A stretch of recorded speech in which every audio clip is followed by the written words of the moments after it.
L'anxiété est un phénomène psychologique couramment rencontré et reconnu comme un trouble affectant un large nombre de personnes à travers le monde. Elle se caractérise par une sensation persistante d'inquiétude, de tension ou de peur excessive, souvent disproportionnée par rapport aux circonstances réelles. Cette réaction peut être ponctuelle ou chronique, et dans les cas les plus sévères, elle impacte profondément la qualité de vie, la santé mentale et les capacités fonctionnelles de l'individu. Comprendre l'anxiété dans ses mécanismes et ses manifestations est essentiel pour adopter des approches adaptées à sa gestion et à son traitement. Dans de nombreux contextes sociaux et professionnels, il existe une forte attente vis-à-vis des individus dits « forts », ceux-ci doivent déployer, en permanence, une image d'invincibilité et de maîtrise de soi. Cette attente s'appuie souvent sur des normes culturelles valorisant l'endurance, la résilience et un contrôle émotionnel rigoureux. Or, cette façade de force, loin d'être synonyme de santé mentale robuste, peut dissimuler des défis internes majeurs, notamment chez les personnes qui vivent avec une anxiété chronique. La pression de préserver cet état d'équilibre apparent conduit souvent à cacher toute forme de faiblesse perçue, empêchant la reconnaissance des besoins d'aide et accentuant l'isolement.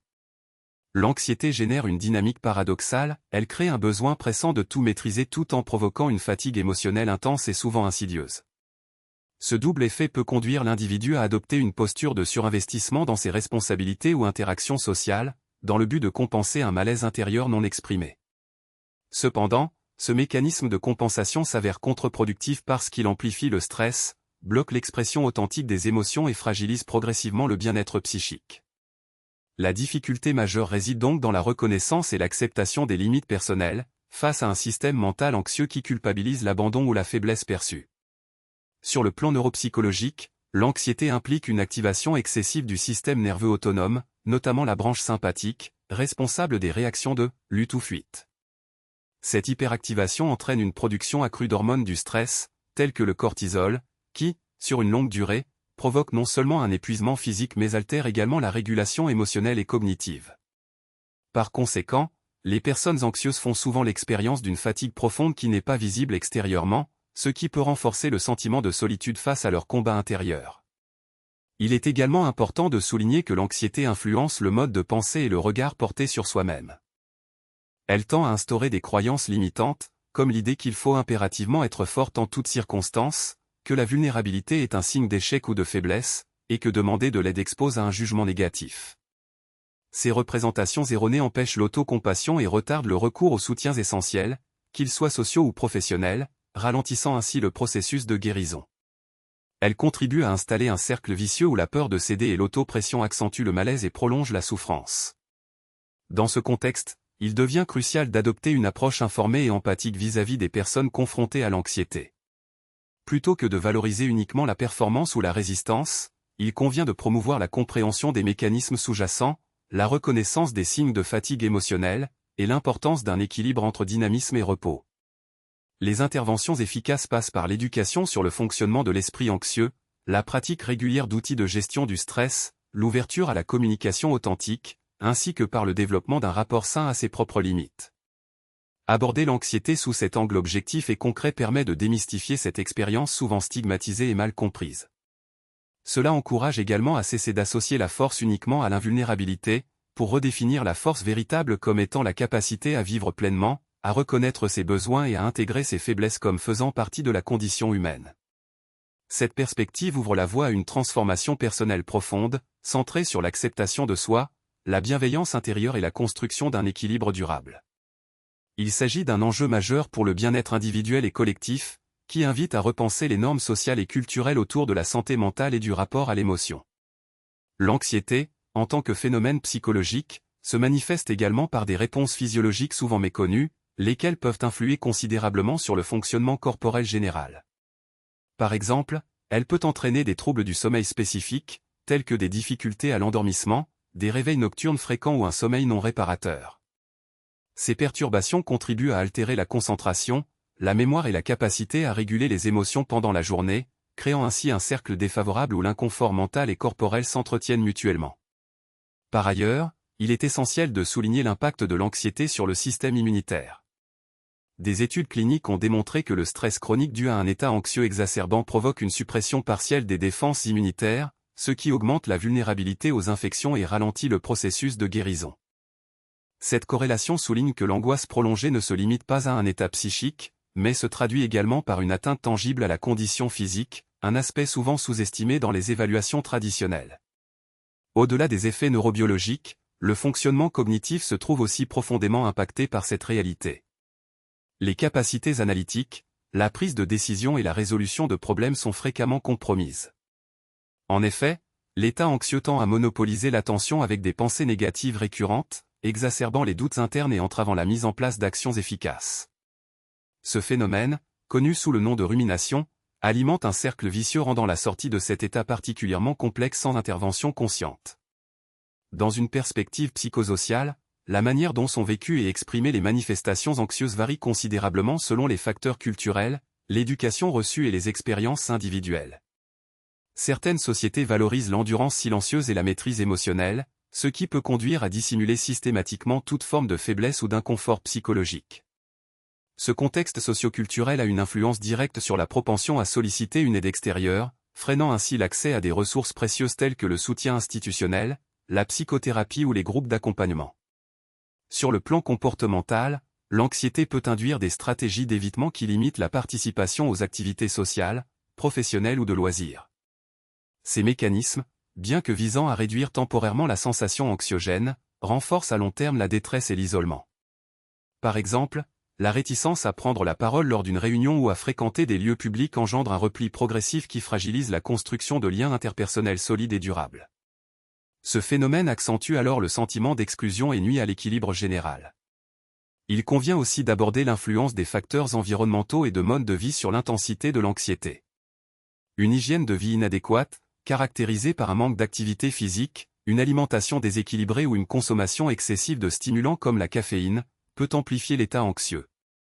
A contrario, l'intégration régulière d'exercices adaptés, la pratique de techniques respiratoires ou de méditation favorise une modulation positive des symptômes et améliore la résilience face au stress quotidien.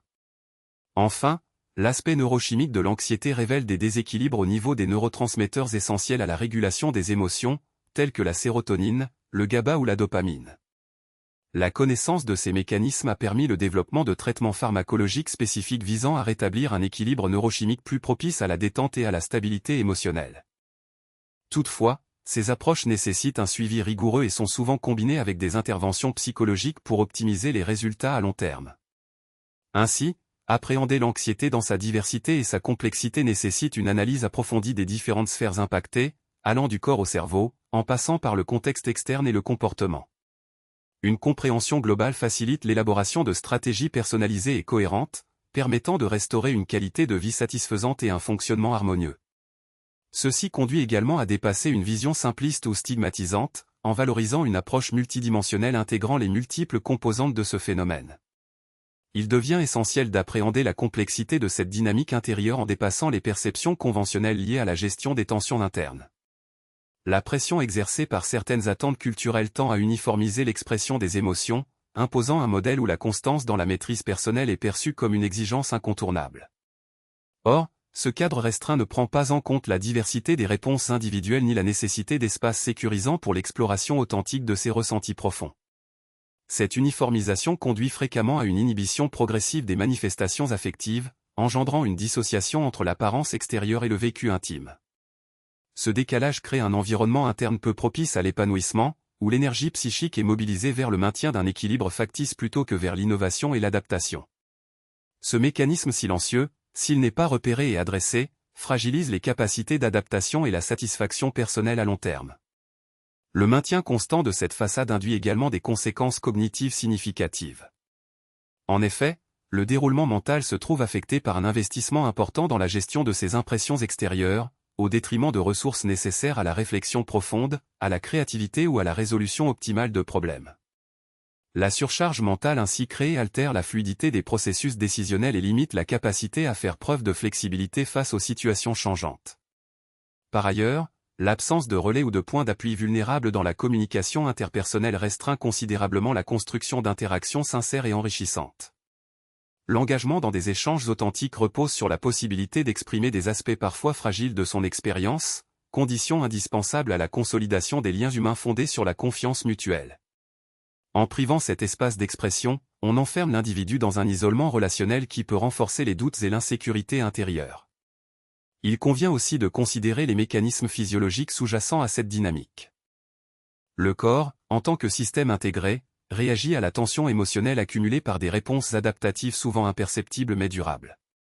Ces réactions, même discrètes, peuvent influencer le métabolisme, la régulation hormonale et les cycles biologiques essentiels, affectant ainsi globalement le bien-être et les capacités fonctionnelles. La méconnaissance de ces liens empêche d'adopter des stratégies efficaces pour restaurer un équilibre harmonieux. La mise en place de méthodes permettant la reconnaissance bienveillante de ces limites représente un changement fondamental dans cette perspective. Cela implique une redéfinition des notions de valeur personnelle et de puissance intérieure, détachée des mythes de perfection et d'infaillibilité. Intégrer cette approche promeut une posture proactive qui favorise l'ajustement des seuils d'effort et la valorisation des temps de retrait nécessaires à la régénération psychocorporelle. Cette approche ouvre également la voie à un renouvellement du regard porté sur les interactions humaines. En acceptant une forme d'exigence moins rigide vis-à-vis de soi, la communication devient plus équilibrée, renforçant la capacité à mobiliser des soutiens profonds et à partager des expériences qui nourrissent la résilience collective. Ce mouvement vers une plus grande authenticité relationnelle élargit le champ des ressources disponibles et enrichit la qualité des liens avec autrui. Enfin, la transformation réside dans la capacité à intégrer une flexibilité cognitive et émotionnelle qui permet d'appréhender les défis de manière plus nuancée. Adopter des stratégies adaptatives fondées sur l'écoute attentive de ses besoins réels encourage une meilleure gestion des exigences extérieures, limitant ainsi les risques d'épuisement prolongé. Cette évolution conduit à un état où l'équilibre entre engagement et repos n'est plus perçu comme une concession, mais comme une condition intrinsèque au développement durable et harmonieux. Ainsi, ces considérations convergent vers une compréhension renouvelée des mécanismes internes, invitant à une posture consciente et bienveillante qui favorise l'autonomie et l'harmonie globale. Cette orientation prépare l'individu à embrasser une existence vivante, libérée des contraintes invisibles imposées par des représentations déformées, en lui permettant d'accéder à un espace de pleine expression personnelle et d'épanouissement durable. Il apparaît fondamental de reconnaître que la véritable maîtrise intérieure ne consiste pas en une accumulation ininterrompue de résistance ou à une implacable rigidité face aux épreuves. Cette quête incessante d'invulnérabilité constitue, en réalité, un frein majeur à l'épanouissement personnel et à la durabilité du bien-être psychique. En effet, persister dans une apparence de contrôle absolu masque souvent une dynamique sous-jacente d'épuisement progressif, où la surcharge silencieuse engendre une désaffection progressive envers ses propres ressources vitales. Ainsi, l'importance réside dans la capacité à distinguer entre la force illusoire de la persistance coûte que coûte et la sagesse opérative de l'auto-observation attentive. Cette distinction requiert une réévaluation profonde du rapport à soi, en intégrant une perspective fondée sur la reconnaissance sincère des limites sans jugement, ce qui ouvre la voie à un équilibre renouvelé.